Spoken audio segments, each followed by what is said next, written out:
अस्सलामुअलैकुम दोस्तों, की हाल चाल है जी। उम्मीद है कि तुसी सारे खैर खैरियत नाल होंगे।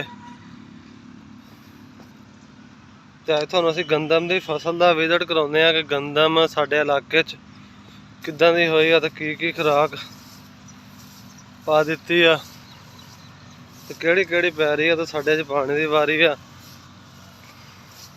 ते तुहानूं दिखाउने गंदम की सूरत हाल ते नाले तुहानूं दिखाने केड़ी खाद हुण होर पैनी है। तो जेड़े दोस्त भरा साडे चैनल ते नवे आ, साडे चैनल नूं सबसक्राइब करियो ते वीडियो नूं शेयर करियो ताकि तुहानूं मजीद इस तरह दी वीडियो साडे चैनल ते मिलदियां रहणगियां।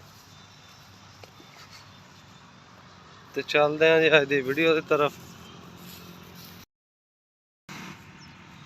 इत्थे सी जी धाड़ धूड़ी दी ते इत्थे घाट उगी आ ते बाकी इदां दियां कणकां आड़ी लेट काश्त बीजी है तो बेलिया नूं बैठा पानी लग रहा। नहर की वारी है, इतों आखिरी वारी है, इतों बाद हो जानी सालाना बंदी।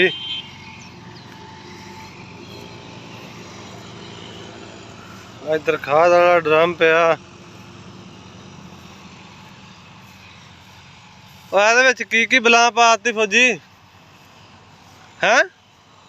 सल्फर कला सल्फर कि यूरिया भी किन्ने किलो है? ये खुली पैक सी।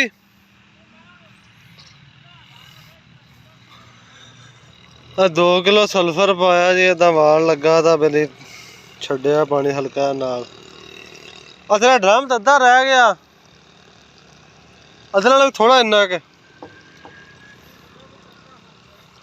उधरों नेड़े लग गया काम। आ जा रही जी खाद मिक्स हो के। ओ जी एनू की छड़ा दिंदा हटिया नाइट्रोफास अगे थले की पाया। एक DAP थले पाया सी बिजाई दे टाइम तो हुण एक अज पानी लाउणा ते नाइट्रोफास पैने दूसरा पानी लगना। स्प्रे होगी ना।